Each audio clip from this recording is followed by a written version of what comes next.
صلى الله عليه وعلى آله وصحبه وسلم تسليما كثيرا. أيها المسلمون، اعلموا أن الإنسان ضعيف بذاته، عاجز عن تحقيق الخير لنفسه إلا بالله العلي القدير. قال الله تعالى: قل لا أملك لنفسي نفعا ولا ضرا إلا ما شاء الله ولو كنت أعلم الغيب لاستكثرت من الخير وما مسني السوء إن أنا إلا نذير وبشير لقوم يؤمنون. وإذا كان هذا في حق سيد البشر عليه الصلاة والسلام، فمن دونه من باب الأولى أنه لا يملك لنفسه نفعا ولا ضرا. وقد رحم الله عز وجل المكلفين، بين في كتابه وسنة رسوله صلى الله عليه وسلم كل ما يصلحهم وينفعهم في الدنيا والآخرة، ويسر لهم أسباب السعادة وحذرهم من أسباب الشقاء والخسران. فقال تعالى: والله يدعو إلى دار السلام ويهدي من يشاء إلى صراط مستقيم. وقال تعالى: يا أيها الذين آمنوا استجيبوا لله ولرسوله إذا دعاكم لما يحييكم واعلموا أن الله يحول بين المرء وقلبه وأنه إليه تحشرون.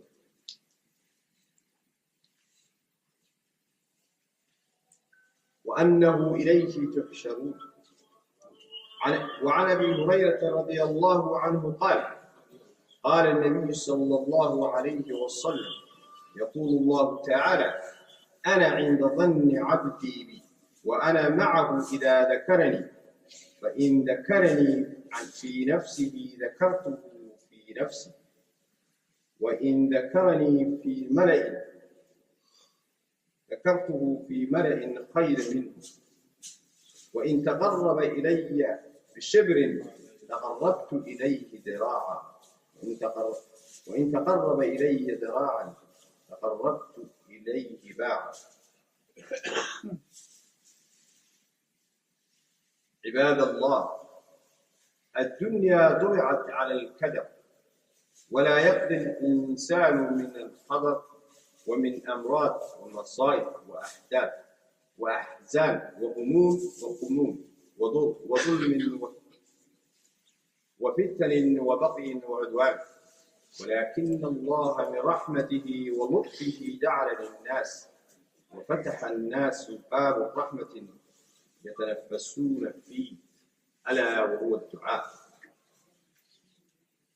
فإن الدعاء له منزلة عظيمة في الإسلام، فهو من أفضل العبادات، ولهذا جاءت نصوصه كثيرة في القرآن الكريم وسنة نبينا صلى الله عليه وسلم تدل على فضل الدعاء. أيها المسلم، وقد تكفل الله لمن درق باب الدعاء أن يجيب بالسؤال ويحقق ذنبه.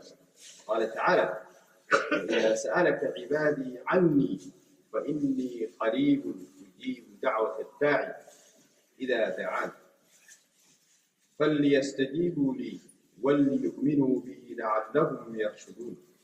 وقال جل جلاله: وقال ربكم أدعوني أستجب لكم إن الذين يستكبرون عن عبادتي سيدخلون جهنم داخرين. وفي حديث القدسي الذي يرويه نبينا عن رب العالمين قال: يا عبادي كلكم ضال فاستهدونني أهدكم، يا عبادي كلكم عاق فاستكسونني أكسكم، يا عبادي كلكم جائع فاستطعمونني أطعمكم، يا عبادي إنكم تخطئون بالليل والنهار وأنا أغفر الذنوب جميعا فاستغفروني أستغفر لكم. وقد دعا جل وعلا عباده الذين انقسموا في المعاصي وبرزوا ما بقي دعائهم إلى الاستغفار والتوبة. ومن يعمل سوءا أو يظلم نفسه ثم يستغفر الله يجد الله غفورا رحيما.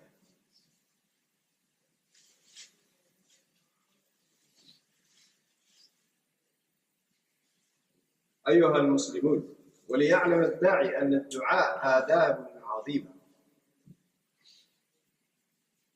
آداب عظيمة إن شاء الله ممن جمعها أن يستجاب له، فمنها بعضهم أن يترصد الداعي الأوقات الشريفة كيوم عرفة من السنة، ورمضان من الشهور، ويوم الجمعة من الأسبوع، ووقت السحر من الساعات الليل وبين الآذان والإقامة. روى الترمذي وأبي داود وأحمد عن أنس بن مالك قال صلى الله عليه وسلم: الدعاء لا يرد بين الآذان والإقامة. وعن صحيح المسلم عن أبي هريرة عن النبي صلى الله عليه وسلم أنه قال: إن في الجمعة لساعة لا يوافقها مسلم يسأل الله فيها خيرا إلا أعطاه إياه. رواه مسلم. وروي مسلم عن أبي هريرة رضي الله عنه صلى الله عليه وسلم يقول: ربنا تبارك وتعالى ينزل كل ليلة إلى السماء الدنيا حين يبقى ثلث الليل الآخر، ويقول: من يدعونني فيستجيب، ومن يسألني فأعطيه، ومن يستغفرني فأغفر له.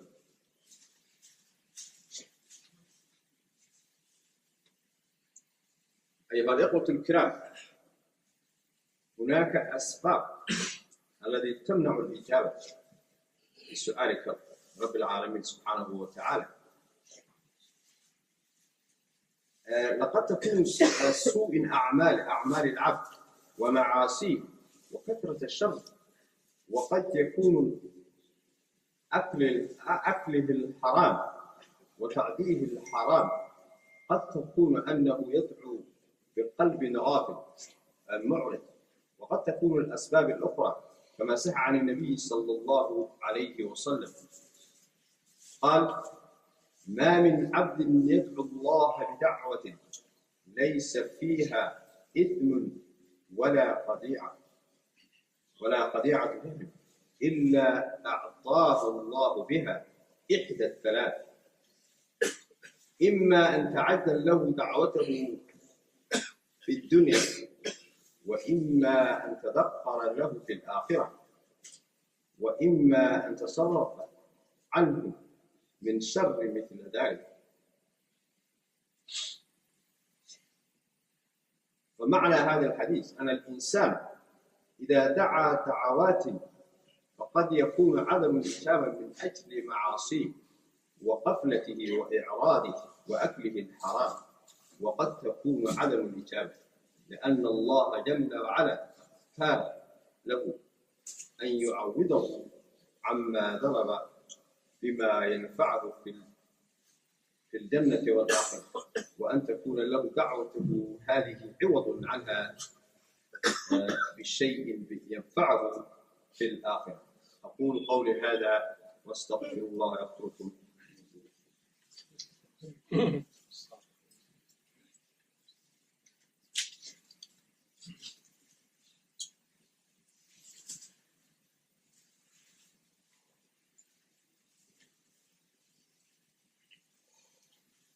أيها الإخوة الكرام، khudbadda aan ka hadlaynay ee carabiga ahayd waxaan rabaa inaan in yar oo Soomaaliga ku soo koobno. intiina badan oo garanaysaa luqadda carabiga waa fahmaysaan. bini aadamku sidiisaba waa daciif. waxa uu isagu naftiisa la doonayo ee wanaagsan ma keeni karo ilaa xad ilma. wixii xumaana ama dhibaato ku ana iskama celin karo. waa nature-ka bini aadamka iyo sida uu Ilaahay ku abuuray subxaanahu wa tacaala. marka قفك مسلم كا إلهي سبحانه وتعالى النبي محمد عليه الصلاة والسلام وأها أفضل خير خلق الله أها يا الشيء والله شيء النبي عليه الصلاة والسلام إنه ضد الشيء إن الحين أقول أنا دوري نسكيع لي واحد دوري وكانوا إلهي سبحانه وتعالى يقول واحد كتير على النبي محمد عليه الصلاة والسلام لا أملك لنفسي نفعا ولا ضرا نفتيدا ومكيني كروحي أنفعية واحد يبعتين يطول واحد نفعنا مكين سنكرو واحد يبعتين يا اسمع لكم إلا ما شاء الله واحد إلهي يقدرين وياه إلهي وحده يقدرين وياه أنا أقول أودي بس يجمع لكم أودي مكين سنكرو هدي أنا أقول النبي عليه السلام واحد كتير على النبي محمد عليه السلام ولو كنت أعلم الغيب دي أنا أقولها وحصوص على واحد داعي الغيب لاستكثرت من الخير وحا وناكسبها بتصلها وحي وناكسبها بتصلها وما مسني السوء وحي باتاعنا يقول مرد علينا ودلوقتي مثلا يمتها marka nabiga calaysha salaam waxa lagu leeyahay dadka waxa u sheegtaa inaad tahay bini aadan daciifa oo nature bini aadan kamid ah oo qof bini aadan ah u sheeg waxa ma khayr qol Allah subhanahu wa ta'ala sallallahu alayhi wasallam marka saasa la leeyahay u sheeg dadka inaad tahay qof iyagoo kala waan awood lahayn inuu wuxuu doonaa ka safro wuxuu diidana waxa la doonayay iska celin karo nabiga calaysha salaam marka positionkiisa ayuu sheegay iyo waxa uu yahay wuxuu nabiga calaysha salaam in ana mayhi illa nadhir قفل الصدري ولو وحيودي وكتاب لو سودي وحال هين بشير وبشير وبشارين يعني النذير بشير بعنا وضدك إنه بشاريه وحي شنو بشاريه النذير على كل وجهه أيانا اللي قوم اليوم إنه ضد ما يريتي ويعد نبي عليه الصلاة والسلام الله وضدك مؤمنيتها فماينا يقول الله مركا ضعيف لماذا يتهالك ابن آدم ويلاهي فأبوري النبي محمد عليه الصلاة والسلام الله شيء إنه تخطئ سب oo u sheego dadka inuu yahay si aan dadku u moodin soo xawoodayay ilaa xadka isagii liido qirada u dheera maxaad u maleynaysaa marka dadka kale iyagana ka soo hara marka ilaahay subhanahu wa ta'ala isaga ayaa marka garanaya bini aadanku waxa uu wanaagsan iyo waxa uu fiican oo markaas lagu badbaadayo marka aayado quraanka ilaahay uu sheegay subhanahu wa ta'ala wallahu yad'u ila daari salaam ويهدي من يشاء إلى صراط مستقيم. إلهي سبحانه وتعالى فلا يقف وحدكيا لي دار السلام وحدكيا لي من يشاء إلى صراط مستقيم طريق التوصل. إلهي سبحانه وتعالى وحكنا لي يا أيها الذين آمنوا استجيبوا لله وللرسول لا تعاقبوا لما يحييكم. ذاتك إلهي نبيكم أيهم مركا وحونا يحسن أو ينولانيا ودنتي نكو شفت لذكيا أقبل أي الله سبحانه وتعالى يهدي واعلموا أن الله يحول بين المرء وقلبه وأنه إليه تحشرون. حديث بعمرها حديث النبي عليه الصلاة والسلام هذا قرآن في البديه الله سبحانه وتعالى وحى ضدك هذه الشر وتصيا أما وتصيا إنه يهدي اللطيف والخبير الغفور الرحيم سيمر بقول قال ويتنور أكسنية ملف عن أي مسحة أو بالشدان أو مر بوحده ونعكسين الله سبحانه وتعالى أي كمل أيام. مثلا حديث كروت لو حديث أعظم في كذا في عن أبي هريرة رضي الله عنه قال النبي صلى الله عليه وسلم يقول الله تعالى أنا عند عبدي ذني يعني وحوقفت وحارها ملاها قفك ويقمر يسريه وأنا معه إذا ذكرني ما قفت السيارة وان لجوجا وحسكي سو إلهي سبحانه وتعالى ومغليا بوري فإن ذكرني في نفسه ذكرته في نفسي مركو قفني سوي حسيو أنا وحسيا بالله سبحانه وتعالى وإن ذكرني في الملأ هذه مال ضد بدنا جوجان إلهي سبحانه وتعالى وصوب إلهينا وكل حسيا مال ضد ملأ أو ضد مال كخير بدن أنت أي جو ملأ كخير بدن وملايكتا أي مغليا أي جوجان marka ilaahay subhanahu wa ta'ala ducada ayaa marka waxay tahay waxa ilaahay subhanahu wa ta'ala uu ugu yeerayo ama uu inoo siiyay hadiyad inoo siiyay subhanahu wa ta'ala marka adduunyadu dhibaatadeeda iyo maradka iyo mushkiladaha ku xeeran qofka bini'aadamka way fara badan yihiin runtii وانا دعادنا إلهي سبحانه وتعالى سيده ونشأ والدعاء آب بيرد قبول الله وأيو إلهي سبحانه وتعالى كل حيسا ومسني مروربا قفك الدعاء استانا كنتي واحد نشأ يقرأ محمد حديث تبع إن رجلي سكوتها في عطعي ومرور بقفك الدعاء ذيك في الناظر النبي عليه الصلاة والسلام قال قف حلقي سي أولا رسول إلهي اليوم سليمان إلهي حليل ويا الله مركا قريب فنناجيه أم بعيد فنناديه مركا وحده قفل إلهي من نودو يا قصنا وهذا الله مسيح وقف يا قرب مكاننا مركا أيضا سؤال وإذا سألك عبادي عني فإني قريب أجيب دعوة الداعي إذا دعاني فليستجيبوا لي وليؤمنوا بي لعلهم يرشدون. الله سبحانه وتعالى يقول وإذا سألك عبادي عني أتي أضمه أي كلية فإني قريب أجيب دعوة الداعي إذا دعاني. وان دو حيوان وجواب يا حدي أي ويديان وأي سؤالان فليستجيبوا لي شروطهم حلوة الله سبحانه وتعالى قفوا إنه استجابوا لي بعد فليستجيبوا لي وليؤمنوا بي لعلهم يرشدون. marka ayadan runtii ahkaamta Ramadaan kadib ee bisha Ramadaan ee suurada Baqara ay timi marka saadaradeed ay waxay leeyihiin ducadu asan soo sheegay ducadu awqaad u fiican in la ducaysta waa bisha Ramadaan ka ayadan waxa cadeynaysaa in Ramadaanka bisha Ramadaan ducada aad loo badiyo markay dhamaato iyo marka gudaheeda lagu jiro labadaba ayadan kale waqala rabbukum ad'uuni astajib lakum ila subhanahu wa ta'ala waajib ka dhigaya ducada in ducaysto waqala rabbukum ad'uuni astajib lakum إن الذين يستكبرون عن عبادتي سيدخلون جهنم داخلين ومركز أرنتاسي وجودي وين بكتيرة وإله سبحانه وتعالى يقول عنك يا إني تعيستان وإني واجبتان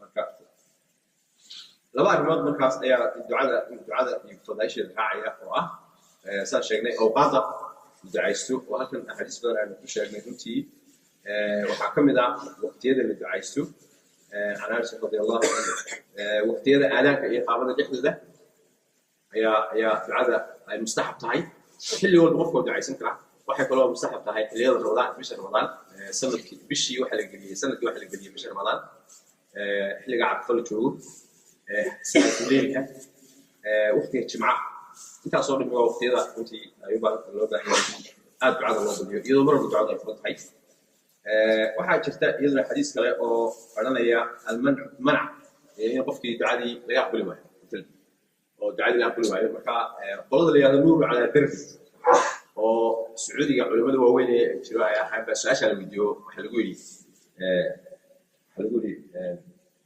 qof baa ducaysanayo awlaad iyo saaqadu ilaahay weydiinaya wadaxda laga aqbali maayo marka waxa ku yiraahdeen sababtu waxa weeye qofka acmalkiisa ma la aqbali maayo marka su'aashaas la weydiiyo intii marka su'aashaas ayaa marka xidhaadeen falxaasil culimada xidhaadeen falxaasil ana al-insan idha da'a da'watan faqad yakunu عدم الإجابة من أجل معاصيه وقفلته وإعراضه وأكله الحرام يعني قف وحصو دم بيك لا معاصي كجرا دم كجرا الحرام عنيا ولا قبل ما يو هو حديث بالبقصار رتي إنه قف وحى وعنيا وحى لبسنا وحى واستعماله يعني حلال ينوبيه معاصي دم بيقول كجرا إنه ينوبيه قف يدم بسكجرا إنه يسكت عايزته لا هو كعب بالك لكن ودي صحة إنه مريض فاسد marka xisbiga ku soo ururaya macnuhu yahay saddex qaybood oo qofka ma ducaysto qof muslim oo wanaagsan ma ducaysto ilaa saddex arrimood u badhaa qofka ducaysto waxa dhaca ma min 'abdin yad'u Allah yad'uhu laysa fiha ithmun wala qadi'atu rahim illa a'taahu biha ihda thalath ilaa saddex qaybood uu siiya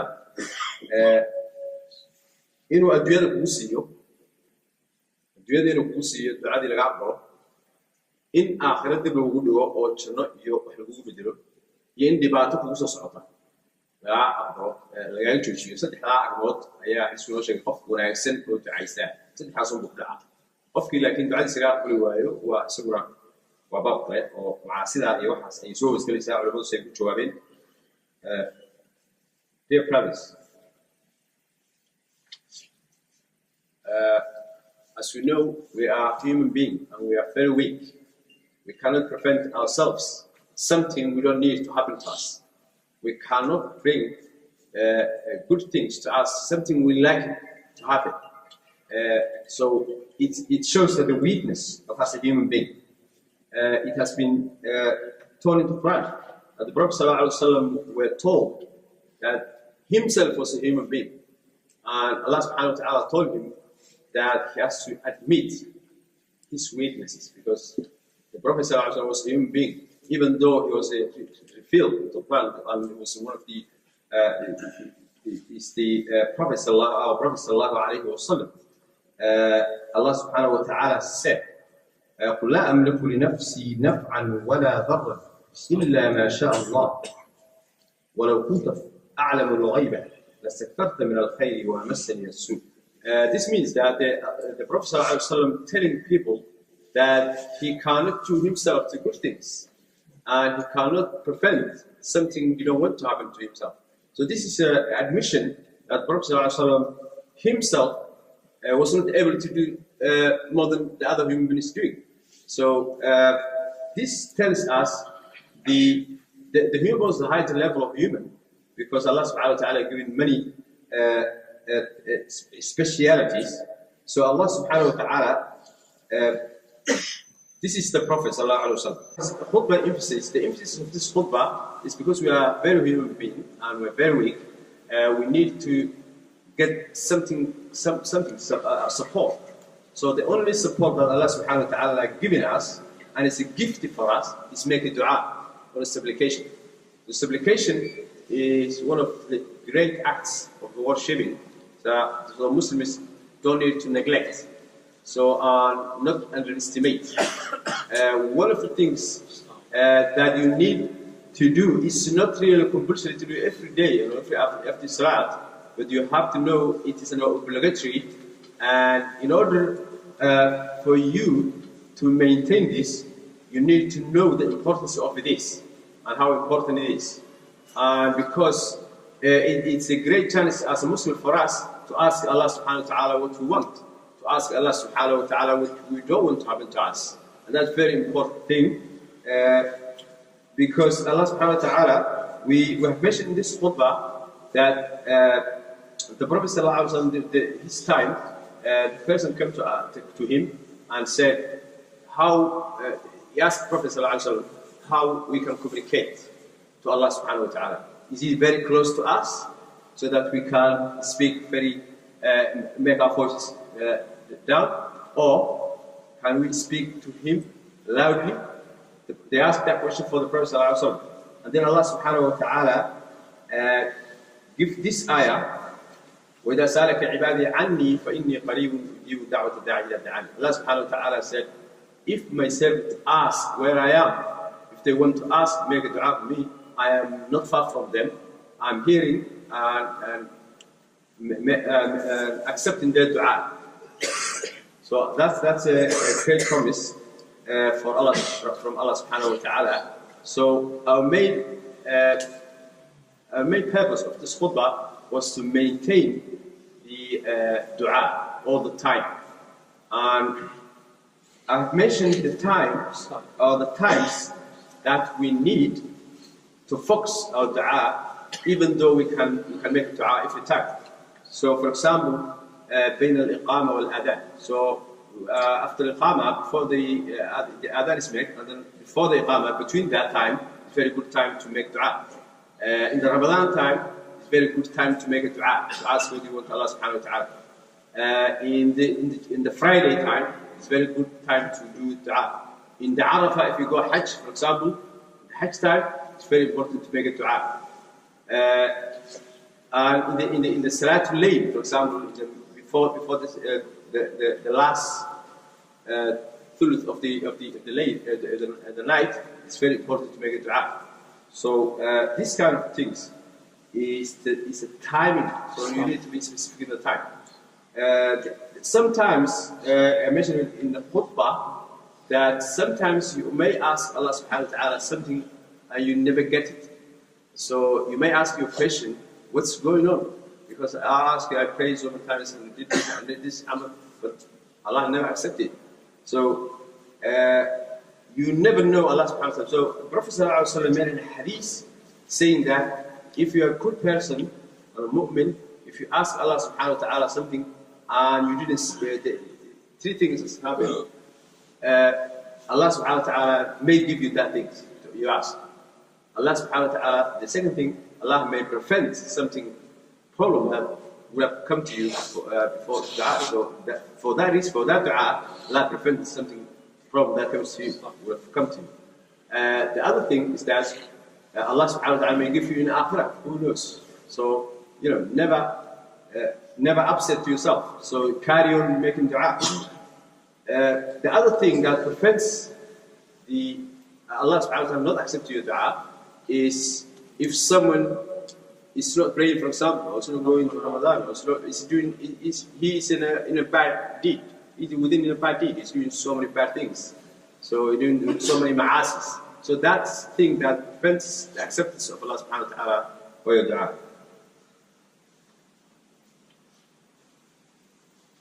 وهذا الله ربنا ياتينا في الدنيا حسنه وفي الاخره حسنه وقنا عذاب النار. ربنا اننا ظلمنا انفسنا وان لم تغفر لنا وترحمنا لنكون من الخاسرين. ربنا اننا ظلمنا انفسنا وان لم تغفر لنا وترحمنا لنكون من الخاسرين. صلى الله على سيدنا وعلى اله وصحبه وسلم. عليه السلام. أشهد أن لا إله إلا الله.